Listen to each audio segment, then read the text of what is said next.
श्री शिवाय नमस्तुभ्यम दोस्तों। आज हम बात करने वाले हैं एक ऐसे वृक्ष के बारे में जिसका कांटा शत्रु को मिट्टी में मिला देता है और आपको धनवान बना देता है। इस प्रयोग से शत्रु के अहंकार को चूर चूर किया जा सकता है। मात्र एक कांटा ही शत्रु की पूरी बुद्धि को ठीक कर सकता है। इस वृक्ष की शक्तियां काफी चमत्कारिक होती हैं और इस वृक्ष को वृक्षों में वृक्षों का राजा भी कहा जाता है और जो महादेव हैं उन्हें यह अत्यंत प्रिय है, उनके दिल के निकट है। हर हर महादेव मित्रों। शत्रुओं की समस्या दोस्तों एक ऐसी समस्या है जिससे बहुत सारे लोग अपने जीवन में परेशान रहते हैं।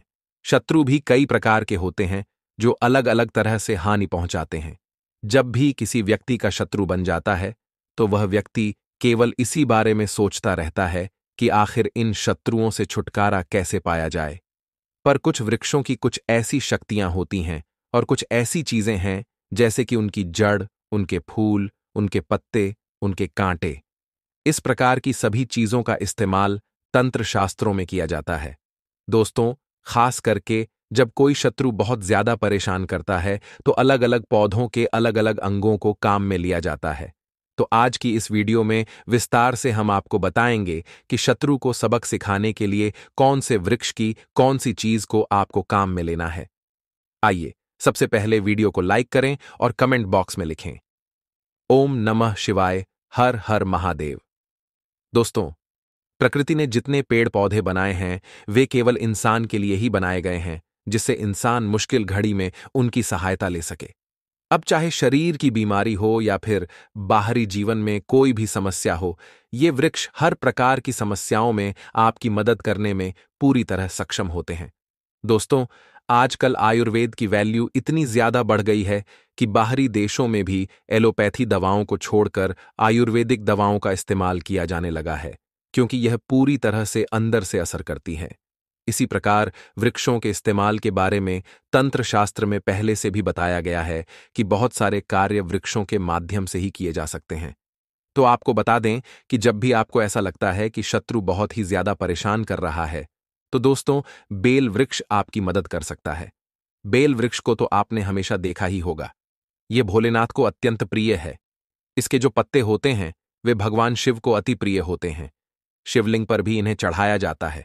लेकिन शत्रु से छुटकारा पाने के लिए बेल वृक्ष के कांटे ही काम में लिए जाते हैं। दोस्तों, इसमें एक गजब की शक्ति पाई जाती है जो शत्रुओं की बुद्धि को ठीक कर देती है। जैसे कि जब भी आपके जीवन में शत्रु आते हैं तो पहले तो आप यह जान लीजिए कि आपके कुछ ग्रह कमजोर हो सकते हैं, जैसे कि शनि ग्रह या राहु। यदि ये ग्रह दुष्प्रभाव दे रहे हों तो उस व्यक्ति के शत्रु निश्चित रूप से होते हैं। अब चाहे वह कुछ भी कर ले, कितना ही किसी से प्यार कर ले, चाहे किसी से प्यार से बोल ले, लेकिन फिर भी उसके शत्रु बन जाते हैं। और यह बात आपने सुनी भी होगी कि कुछ लोग कितने भी अच्छे हों फिर भी उनके शत्रु बन जाते हैं। अब आप खुद सोच सकते हैं कि शत्रु का जो स्वभाव होता है वह ग्रहों के कारण आपके जीवन में आकर्षित होता है।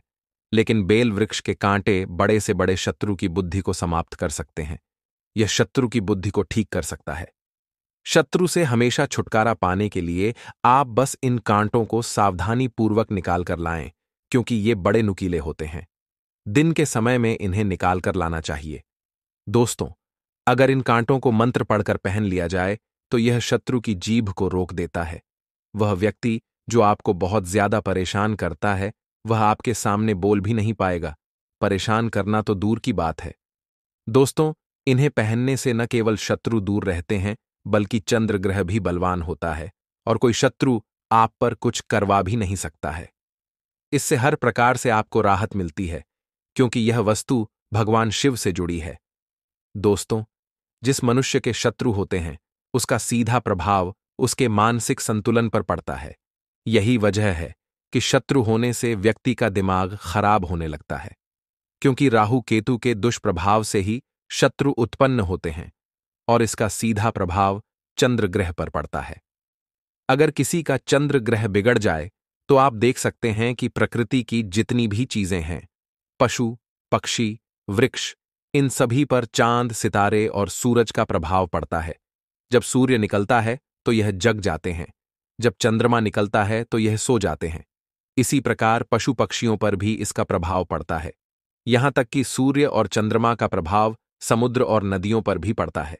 तो आप सोचिए कि प्रकृति की जितनी भी चीजें हैं उन पर ग्रहों का प्रभाव पड़ता है, तो इंसान पर भी यह प्रभाव जरूर पड़ता है, क्योंकि इंसान भी तो प्रकृति का ही हिस्सा है। अगर चमत्कार की बात करें तो इंसान पर इनका प्रभाव पड़ता है और उसे इसका एहसास भी होता है, लेकिन पशु पक्षियों को इसका पता नहीं चलता, क्योंकि इंसान खास है। प्रकृति ने सभी पेड़ पौधे और पशु पक्षियों की सुरक्षा के लिए कुछ उपाय जरूर दिए हैं, जैसे कि पेड़ पौधों के कांटे, ये शत्रु से हमें बचाते हैं। इसीलिए शत्रु से छुटकारा पाने के लिए बेल वृक्ष के कांटों का उपयोग तंत्र में किया जाता है, ताकि शत्रु की बुद्धि को ठीक किया जा सके। दोस्तों, वीडियो में आगे बढ़ने से पहले अगर आपने अभी तक चैनल को सब्सक्राइब नहीं किया है तो जल्दी से चैनल को सब्सक्राइब कर लें और सच्चे दिल से कमेंट बॉक्स में लिखें, हर हर महादेव, ओम नमः शिवाय। दोस्तों, मेरे चैनल का एक ही मकसद है और हर रोज मैं आप सभी से कहता हूं कि मेरे चैनल का एक ही उद्देश्य है, सबका भला हो, सबका कल्याण हो। अगर हमारी वीडियो देखकर किसी भी एक व्यक्ति का भला होता है तो मैं अपने आप को सौभाग्यशाली समझूंगा। इसलिए दोस्तों, आप हमारे चैनल को जरूर सब्सक्राइब करें ताकि आपको अच्छे से अच्छे वीडियो का नोटिफिकेशन सबसे पहले मिल सके। दोस्तों, इसके लिए उन्हें सबसे पहले किसी भी दिन तोड़कर लाना होगा। खास करके सोमवार, बुधवार या शनिवार के दिन तोड़ना है तो ज्यादा प्रभाव शत्रु पर पड़ेगा। कांटे तोड़ने के पश्चात उन्हें सिंदूर में रंग देना है। इसके पश्चात एक चांदी का ताबीज लेना है, क्योंकि इसी में इन्हें भरकर पहनना है। चांदी का ताबीज और बेल वृक्ष के कांटे, इन सबको सिंदूर में लगाकर एक साथ इकट्ठा करके काले धागे के साथ रख दीजिए। यह सारी चीजें एक स्टील की प्लेट में रखकर अपने घर के मंदिर में रख दीजिए। घर के मंदिर का बहुत ही महत्व है, यह बहुत ही शक्तिशाली होता है। पता न होने के कारण लोग इस स्थान पर ध्यान नहीं देते हैं, पर अपने देवी देवताओं को कैसे जागृत रखना है यह हम दूसरी वीडियो में बताएंगे। जैसा कि हमने बताया है कि सारी चीजें स्टील प्लेट में रखने के बाद इनको सिद्ध करना जरूरी है। शत्रु से छुटकारा पाने के लिए इनको शक्ति बनाना अनिवार्य है, तभी यह कांटे आपके शत्रु की बुद्धि को ठीक करने वाले शक्तिशाली ताबीज बनेंगे। इसके लिए रोज 11 दिन तक 2 माला इस मंत्र का जाप करना है। यह मंत्र शिव अवतार पशुपतिनाथ का मंत्र है, जो वृक्ष, पेड़ पौधे और पशु पक्षियों के भी भगवान हैं। इसलिए इन्हें पशुपतिनाथ कहा जाता है। यह शिव के गुस्से वाले अवतार हैं। इसलिए इस मंत्र को अगर कांटे पर पढ़ दिया जाए तो 11 दिन के भीतर एक शक्तिशाली शत्रु मुक्ति ताबीज बनकर तैयार हो जाता है। मंत्र इस प्रकार है, ओम ह्रीम पशुपतये अस्त्र फट स्वाहा। एक बार फिर से रिपीट कर रहा हूं, सुन लीजिए, ओम ह्रीम पशुपतये अस्त्र फट स्वाहा। इस मंत्र को नोट करके रख लीजिए, इसे कहीं कागज पर लिख कर रखिए, जिससे इस मंत्र से अपना ताबीज बना सकें और शत्रुओं पर विजय प्राप्त कर सकें। 11 दिन तक लगातार 2 माला इस मंत्र का जाप करते रहें। बस इसी तरह से आप संपूर्ण प्रक्रिया को सिद्ध कर सकते हैं। 12वें दिन इन्हें चांदी के ताबीज में भरकर काले धागे में पहन लेना है। जब शत्रु दिखे तो मन ही मन फिर से इस मंत्र का जाप करना है, ओम ह्रीं पशुपतये अस्त्र फट स्वाहा। ऐसा करने से शत्रु आपसे आंख मिलाना छोड़ देगा, वह आपके सामने बोलना छोड़ देगा, परेशान करना तो दूर की बात है, बल्कि वह आपसे किनारा कर लेगा और आपसे दूर भागने लगेगा। जब आप उसके आसपास जाएंगे तो उसके मन में एक अजीब सा डर बन जाएगा। इस प्रकार बड़े से बड़े शत्रु पर विजय प्राप्त कर सकते हैं। अलग अलग पेड़ पौधे और वृक्षों से मिलने वाले लाभों के बारे में हम कई बार आप सभी को बता चुके हैं। अलग अलग वृक्षों पर अलग अलग देवी देवताओं का निवास होता है। इसी क्रम में आज हम एक ऐसे पौधे के बारे में बताएंगे जो बहुत ही पवित्र पौधा है, बहुत ही कीमती और खास पौधा है। यह पौधा आपका भाग्य बदल सकता है और गरीबी को जड़ से मिटा सकता है। इस पौधे की खोज में हर कोई लगा होता है, लेकिन यह पौधा केवल किस्मत वालों को ही मिल पाता है। इस पौधे की प्रशंसा बड़े बड़े आर्ष महात्माओं और देवी देवताओं ने की है, क्योंकि इस पौधे के अंदर वह चमत्कार छिपा होता है जो किसी और वृक्ष में नहीं पाया जाता। जिस पौधे की हम बात कर रहे हैं, यह बहुत ही चमत्कारिक पौधा है। इसके अनगिनत चमत्कारिक प्रयोग हैं। हमारा मकसद भारत के पुरातन ज्ञान को जीवित रखना है। पेड़ पौधों की चमत्कारिक शक्तियों की विशेष जानकारी धीरे धीरे लुप्त हो रही है। इसलिए हमारा उद्देश्य है कि इनकी अलौकिक जानकारी आप तक पहुंचे। हर पेड़ पौधे की अपनी कुछ न कुछ अलग विशेषता जरूर होती है। चाहे धार्मिक दृष्टि से देख लें, आध्यात्मिक दृष्टि से देख लें, आयुर्वेदिक दृष्टि से देख लें या किसी बीमारी को ठीक करने की दृष्टि से देख लें, यह सभी किसी न किसी रूप में उपयोगी होते हैं। इनमें कुछ न कुछ चमत्कारिक शक्ति जरूर छुपी होती है। इसी कारण हमें पेड़ पौधों का सम्मान करना चाहिए। भगवान श्री हरि की विशेष कृपा से यह शक्तियां इन वृक्षों में होती हैं। अलग अलग देवी देवताओं ने अलग अलग वृक्षों में अपना निवास बनाया है। इसी क्रम में आज हम सफेद कटेरी नाम के पौधे के बारे में बताएंगे। इस पौधे में अत्यधिक कांटे पाए जाते हैं, इसलिए इसे कटेरी कहा जाता है। सफेद कटेरी के अलौकिक और चमत्कारिक प्रयोग के बारे में आज की वीडियो में जानेंगे। अगर आज की वीडियो को मिस कर दिया तो जिंदगी भर पछताना पड़ेगा। याद रखना, अधूरा ज्ञान हमेशा खतरनाक साबित होता है। इसलिए वीडियो को कभी भी बीच में छोड़कर मत जाना, वरना जीवन भर पछताना पड़ेगा।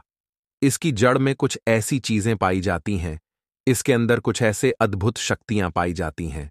इसी के बारे में आज की वीडियो में बताएंगे। अगर आपको सौभाग्य से कहीं मिल जाए, चाहे गांव में रहें या शहर में, कभी जंगल के रास्ते में घूमने के लिए निकलें, तो इस प्रकार के पेड़ पौधे मिल ही जाते हैं। ऐसी स्थिति में यह जानकारी आपके बहुत काम आएगी। इस पेड़ पौधे से आप लाखों रुपए भी कमा सकते हैं। इस पेड़ पौधे की मदद से आप कई प्रकार की चमत्कारिक शक्तियां पा सकते हैं। वीडियो को ध्यान से अंत तक जरूर देखें। यह अमूल्य जानकारी देने से पहले आपसे निवेदन है कि वीडियो को लाइक करें, दोस्तों के साथ शेयर करें और अगर अभी तक हमारे चैनल को सब्सक्राइब नहीं किया है तो सब्सक्राइब करके बेल आइकन दबाएं। कमेंट बॉक्स में जरूर लिखें, हर हर महादेव, ओम नमः शिवाय। मैं आप सभी दर्शकों को रोज बोलता हूं और हर दिन के वीडियो में यही बात कहता हूं कि मेरे चैनल का एक ही उद्देश्य है, सबका भला हो, सबका कल्याण हो। अगर मेरी वीडियो देखकर किसी एक का भी भला होता है तो मैं अपने आप को सौभाग्यशाली समझता हूं। इसलिए आप हमारे चैनल को जरूर सब्सक्राइब करें ताकि अच्छे से अच्छे वीडियो का नोटिफिकेशन आपको सबसे पहले मिल सके। ये जो कटेरी नाम का सफेद पौधा है, दोस्तों, इसकी चमत्कारी फायदे सुन लीजिए। वैसे जो नीले रंग की कटेरी है, अगर आप ग्रामीण इलाकों में रहते हैं तो यह बहुत ही आसानी से देखने को मिल जाएगी, परंतु इसमें कोई चमत्कारी शक्ति नहीं होती। जो नीले रंग की कटेरी होती है उसमें कोई विशेष शक्ति नहीं होती, लेकिन सफेद रंग की कटेरी जिसमें सफेद रंग के फूल आते हैं, वह पौधा आध्यात्मिक और धार्मिक दृष्टि से चमत्कारी होता है। इसके 5 से 7 दुर्लभ प्रयोग आज की इस वीडियो में बताएंगे, तो वीडियो को शुरू से लेकर अंत तक जरूर देखें। वीडियो को ध्यान से जरूर देखें। माना जाता है कि जिस पौधे में सफेद कटेरी का फूल खिलता है, उसके जड़ के नीचे हीरे, जवाहरात, सोने चांदी के गहने या फिर सोने का कलश दबा होता है।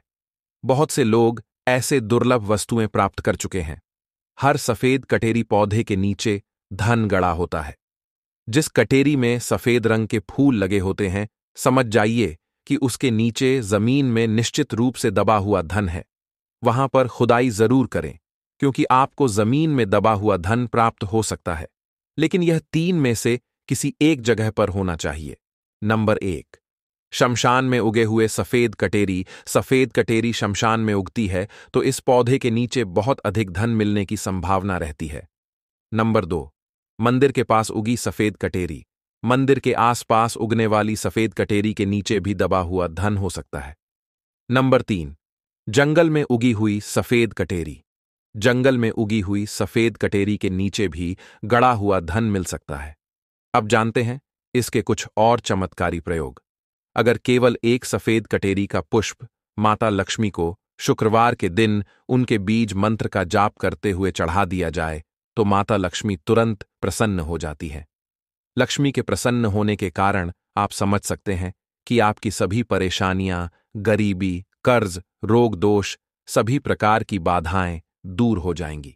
जो लोग माता लक्ष्मी को प्रसन्न करना चाहते हैं, वे अगर सफेद कटेरी का पुष्प प्राप्त कर लें तो इसे माता लक्ष्मी को चढ़ा सकते हैं। ऐसा करने से उनके जीवन में धन की बरकत बढ़ेगी और आर्थिक परेशानियों से मुक्ति मिलेगी। इसके अलावा सफेद कटेरी की जड़ में अमृत की एक बूंद पाई जाती है। यदि इसकी जड़ को सोते समय सिरहाने के नीचे रखा जाए तो बीमार व्यक्ति जल्दी स्वस्थ हो जाता है।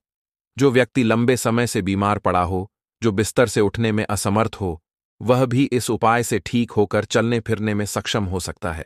अगर आपके ऊपर तंत्र बाधा कर दी गई है और आप लंबे समय से बीमार हैं, तो यह जड़ तंत्र बाधा को खींच लेती है और आपको रोग मुक्त कर देती है। यह तंत्र बाधा से मुक्ति दिलाने का जबरदस्त, शक्तिशाली और चमत्कारी प्रयोग है। इसके बारे में यह भी बताया जाता है कि इसकी जड़ को लाल कपड़े में लपेटकर तकिए के नीचे रखने से सपनों में भूत, भविष्य और वर्तमान दिखाई देता है। अगर आप अपने या किसी अन्य व्यक्ति के भविष्य को देखना चाहते हैं, तो इसकी जड़ को लाल कपड़े में बांधकर हाथ में पकड़ें और भविष्य दर्शन का कोई सिद्ध मंत्र पढ़ें। यदि आप 1008 बार यह मंत्र पढ़ लें, तो मंत्र सिद्ध हो जाएगा। फिर जब किसी का भविष्य देखना हो, तो उनकी गोत्र और नाम लेकर मंत्र पढ़ें। इससे भूत, भविष्य और वर्तमान देखने की क्षमता जागृत हो जाती है। अगर किसी व्यक्ति को बहुत अधिक चिड़चिड़ापन या गुस्सा आता है, तो सफेद कटेरी की जड़ को घिसकर नित्य तिलक लगाने से मन शांत हो जाता है और कारोबार में उन्नति मिलती है। यदि घर में तंत्र बाधा बनी रहती है, तो सफेद कटेरी की जड़, बेल की जड़ और महुआ की जड़ को घर में गाड़ दें। इससे घर तंत्र बाधा से मुक्त हो जाएगा, माता लक्ष्मी का स्थायी वास होगा और घर में कभी भी धन की कमी नहीं होगी। जिस घर में माता लक्ष्मी का वास होता है, वहां धन की कमी नहीं रहती और वह घर स्वर्ग के समान बन जाता है। अगर शत्रु बहुत अधिक परेशान कर रहा हो, तो किसी भी शनिवार को सफेद कटेरी की जड़ और फूल को निकाल कर ले आएं और काले कपड़े में बांधकर शत्रु का नाम लेते हुए इन्हें नदी में प्रवाहित कर दें। इससे शत्रु आपसे दूर हो जाएगा और आपको परेशान करना बंद कर देगा।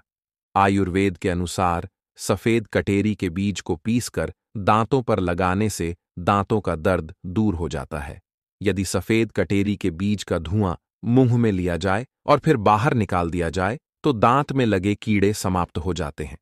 यदि आप सफेद कटेरी से जुड़े कुछ और दुर्लभ और चमत्कारी प्रयोग जानते हैं, तो हमें कमेंट सेक्शन में जरूर बताएं। दोस्तों, अगर आपको यह पौधा भविष्य में कहीं मिल जाता है, तो यह जानकारी और यह प्रयोग जरूर कर लेना। ये सभी चमत्कारी प्रयोग आप खुद अपने जीवन में अपनी आंखों से देख सकते हैं। यह बहुत ही दिव्य और अलौकिक चमत्कारी प्रयोग है। आज हम बात करेंगे कि मंदिर में रखा हुआ लौटा जल क्यों इतना महत्वपूर्ण है और इसे किस सही तरीके से उपयोग में लाना चाहिए। साथ ही हम यह भी जानेंगे कि मंदिर में लौटा किस धातु का होना चाहिए, क्या पीतल, तांबा या कुछ और। कई लोग इस बारे में अनजाने में गलतियां कर देते हैं और बाद में पछताना पड़ता है। इस वीडियो में हम आपको बताएंगे कि इन गलतियों से कैसे बचें, क्योंकि इससे नुकसान हो सकता है। मंदिर में एक लोटा जल हमेशा सही तरीके से रखना चाहिए। अब बात करते हैं घर में दीपक रखने की। क्या आपको तांबे, लोहे, पीतल, कांसे, स्टील या मिट्टी का दीपक रखना चाहिए? सही दीपक का चुनाव न करने पर भी घर में परेशानियां आ सकती हैं। दीपक की बाती का चुनाव भी महत्वपूर्ण है।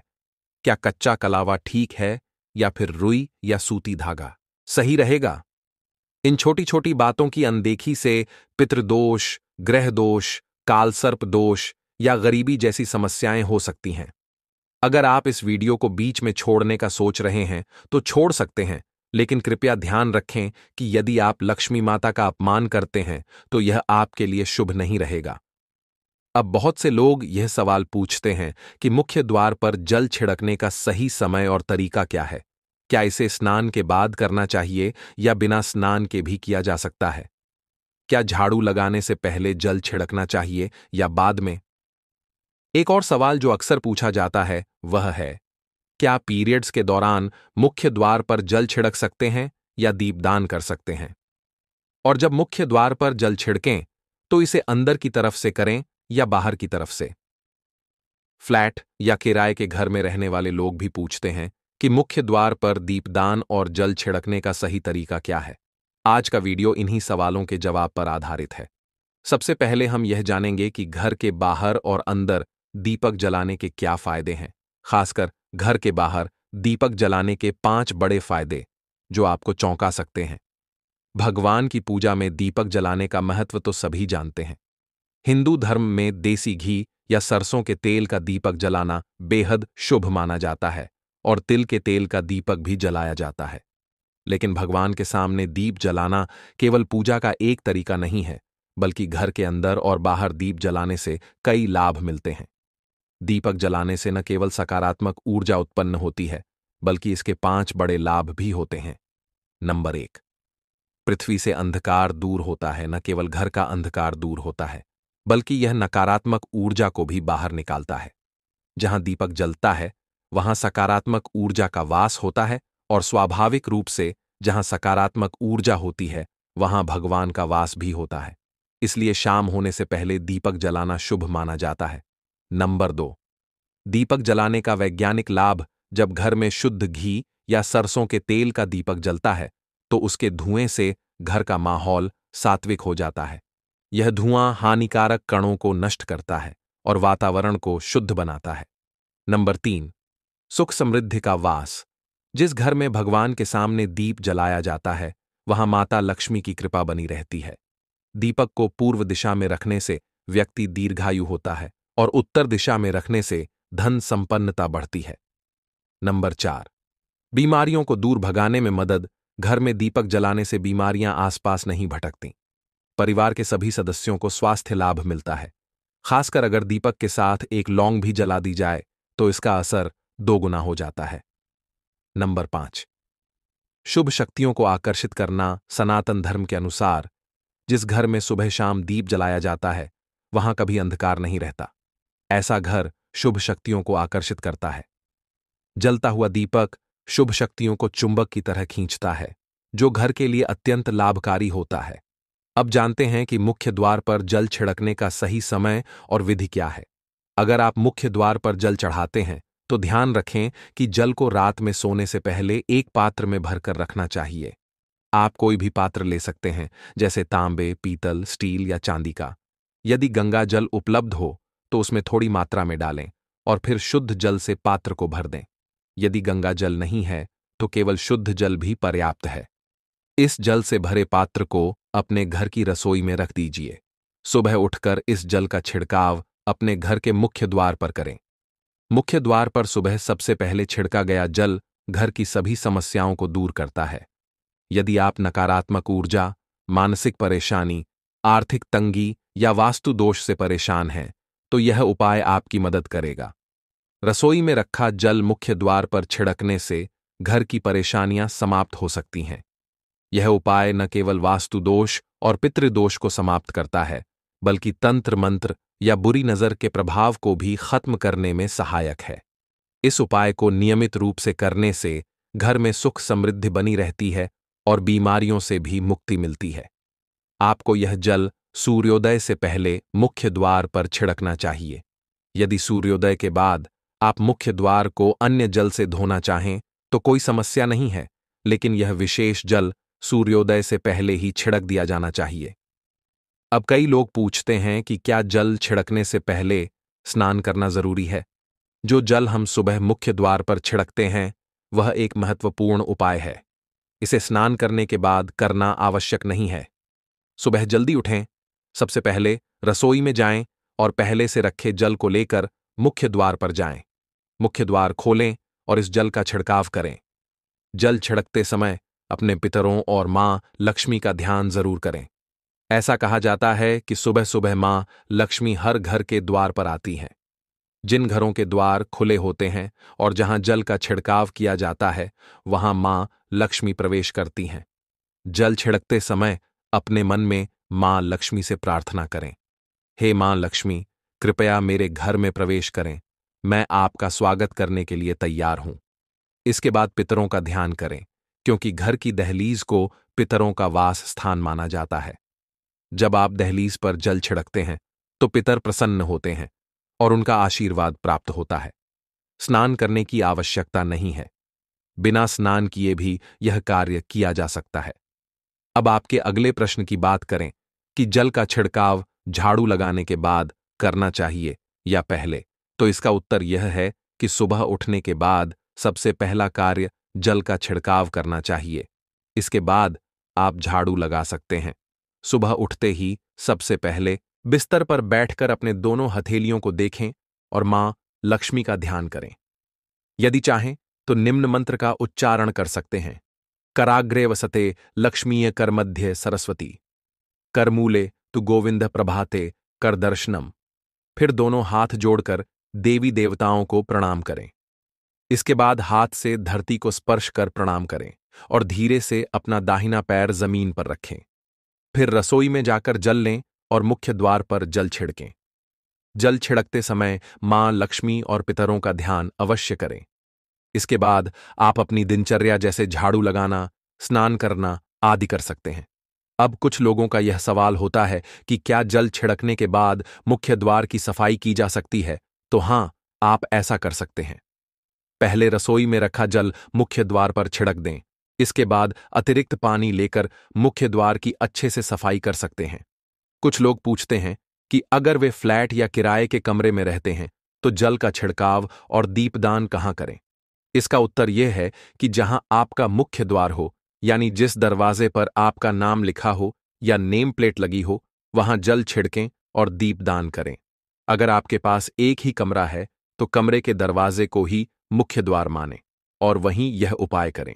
अब अगला सवाल यह है कि क्या पीरियड्स के दौरान मुख्य द्वार पर जल छिड़का जा सकता है और दीपदान किया जा सकता है? जल छिड़कने के लिए पीरियड्स का कोई असर नहीं होता, आप जल छिड़क सकती हैं। लेकिन दीपदान कार्मिक पूजा में आता है, जो बिना शुद्धता के नहीं किया जा सकता। इसका मतलब यह है कि पीरियड समाप्त होने के बाद ही दीपदान करें। इसके अलावा कुछ लोग पूछते हैं कि क्या मंदिर में जल रखना जरूरी है और रखा हुआ जल क्या करना चाहिए? शास्त्रों के अनुसार घर के मंदिर में एक लोटा जल रखना बहुत जरूरी है। जल ऊर्जा को संचित करता है। जब आप पूजा करते हैं, मंत्र जपते हैं या भगवान से प्रार्थना करते हैं तो इन सभी की ऊर्जा उस जल में समाहित हो जाती है। यही कारण है कि मंदिर में जल रखना आवश्यक है। सुबह की पूजा के दौरान एक लोटा जल मंदिर में रखें और दीपक जलाएं। यह अग्नि और जल के संतुलन का प्रतीक है। पूजा के बाद इस जल का उपयोग शुभ कार्यों में करें, जैसे पौधों में डालना, घर में छिड़काव करना, परिवार के सभी सदस्यों को थोड़ा थोड़ा पीने के लिए देना। यह सकारात्मक ऊर्जा को बढ़ाता है। सुबह की पूजा के समय हम मंदिर में जल रखते हैं। अगली सुबह जब आप पूजा करने जाएं तो सबसे पहले उस जल का उपयोग करें। आप पूरे घर में उस जल का छिड़काव कर सकते हैं। यह जल आपके घर को शुद्ध करता है, क्योंकि यह सकारात्मक ऊर्जा से भरा होता है। इससे कई बीमारियां भी दूर हो जाती हैं और घर में नकारात्मक ऊर्जा का प्रवेश नहीं होता। अगर आप नियमित रूप से इस जल का छिड़काव करते हैं तो आपके घर की समस्याएं धीरे धीरे खत्म हो जाती हैं। कभी कभी लोग यह शिकायत करते हैं कि दवाइयां असर नहीं करती। ऐसे में अगर रोगी को इस जल से पानी दिया जाए तो दवाइयां जल्दी असर करने लगती हैं। इसी तरह अगर परिवार में कलह और झगड़े रहते हैं तो परिवार के सभी सदस्य इस जल को थोड़ा थोड़ा पी सकते हैं। इससे धीरे धीरे सकारात्मक विचारों का प्रवाह शुरू होता है और घर में शांति और समन्वय आता है। अगर आपका कोई व्यापार है या दुकान है तो इस जल का थोड़ा सा छिड़काव वहां भी करें। यह आपके व्यापार को सफल बनाता है और किसी भी तरह की परेशानी से बचाता है, क्योंकि यह जल बेहद सकारात्मक ऊर्जा से भरा होता है। अब बात करते हैं कि मंदिर में जल क्यों रखा जाता है। जल को अमृत माना जाता है और यह देवी देवताओं के लिए विशेष महत्व रखता है। मंदिर में एक लोटा जल रखना उतना ही आवश्यक है जितना कि आप रोजाना भोजन करते हैं। जब हम भगवान की पूजा करते हैं तो तांबे या पीतल के पात्र में एक लोटा जल जरूर रखना चाहिए। यह जल एक सागर की तरह होता है और हमारे जीवन के दुखों को समाप्त करने में मदद करता है।